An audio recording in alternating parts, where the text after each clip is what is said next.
वो आज भी जिंदा है। दूसरी स्टोरी है कोमाराम भीम की। आदिवासियों के लिए आज़ादी के संघर्ष में कोमाराम भीम का महत्वपूर्ण योगदान रहा।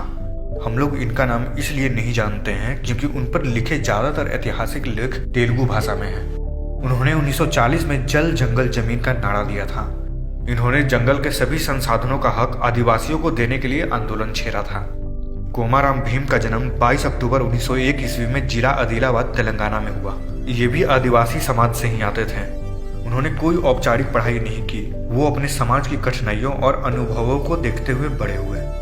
उस समय जमींदारों और व्यापारियों द्वारा आदिवासियों पर बहुत शोषण किया जाता था और जबरन टैक्स वसूला जाता था। उनके पिता ने जब इसके खिलाफ आवाज उठाई तो उनकी हत्या कर दी गई और उसके बाद उनके परिवार को ही धमकियां आने लगी।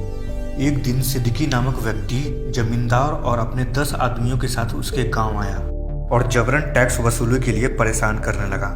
गांव के लोगों के साथ कोमाराम ने विरोध किया और फिर विरोध जल्द ही संघर्ष में बदल गया और इस लड़ाई में कोमाराम भीम के हाथों सिद्दीकी की मौत हो गई। इस घटना के बाद भीम अपने साथी कोंडल के साथ चंद्रपुर चले गए और वहां एक प्रिंटिंग प्रेस के मालिक बिटोवा ने उनकी मदद की। बिटोवा उस समय निजाम और अंग्रेजों के खिलाफ एक पत्रिका चला रहे थे। बिटोवा के साथ रहकर भीम ने अंग्रेजी, हिंदी और उर्दू सीखी। इसके बाद वो चाय बागान में काम करने असम चले गए। वहाँ वे 4.5 साल तक काम किया और उन्होंने वहाँ भी चाय बागान में काम कर रहे मजदूरों के अधिकारों के लिए मालिकों के खिलाफ विरोध भी किया। इस संघर्ष के दौरान वे गिरफ्तार कर लिए गए और 4 दिनों बाद वे जेल से निकलने में कामयाब हुए और मालगाड़ी में सवार होकर वापस चंद्रपुर आ गए। वे सीताराम राजू से बहुत प्रभावित थे। लौटने के बाद उन्होंने आदिवासियों के भविष्य के संघर्ष की योजना बनाई और लोगों को संगठित करना शुरू किया। वे आदिवासियों के टैक्स माफ करने के लिए हैदराबाद के निजाम से मिलने की कोशिश भी करी, लेकिन वे नाकामयाब रहे। उनको निजाम से मिलने की अनुमति नहीं मिली।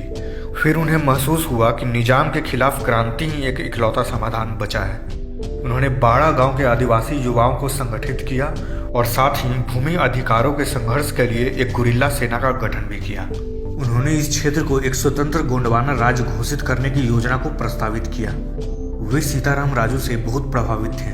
उन्होंने वही गुरिल्ला वारफेयर की तकनीक को अपनाया। उन्होंने जब विद्रोह शुरू किया तो निजाम सरकार भयभीत होकर समझौता का प्रस्ताव दिया, लेकिन उन्होंने यह कहकर समझौता को नकार दिया कि यह संघर्ष अब न्याय के लिए है। विरोध के दौरान उन्होंने सरकार को अपने साथियों को छोड़ने की मांग की और सेल्फ रूल की मांग करते हुए निजाम को गोंड छोड़कर निकल जाने को कहा, पर निजाम ने उनकी बातों को नहीं माना और आदिवासियों पर अत्याचार जारी रखा। इसी दौरान भीम ने जल जंगल जमीन का नारा दिया। उसके बाद निजाम सरकार ने भीम को मारने की योजना बनाने लगी। उसने अपने 300 सैनिकों को भीम की खोज करने और मारने के उद्देश्य से जंगलों में भेज दिया, पर निजाम सरकार की सेना उनको पकड़ने में नाकामयाब रही। लेकिन एक दिन भीम के एक साथी को रिश्वत देकर सरकार ने अपना मुखबिर बना लिया। सन 1940 की सुबह में जोरेघाट की महिलाओं ने गांव के आसपास कुछ बंदूकधारी पुलिसकर्मियों को देखा जो कोमाराम भीम की तलाश में आए थे।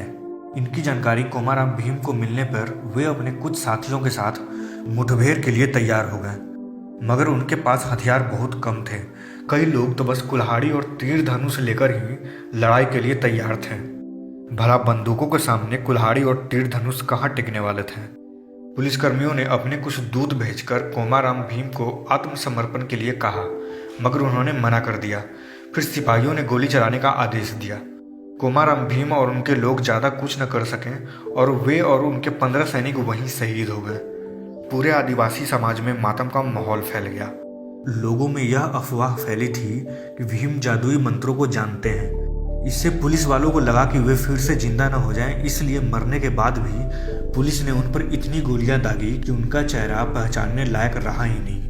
उनके और उनके 15 सैनिकों की लाश को परिवार वालों को भी नहीं सौंपा गया।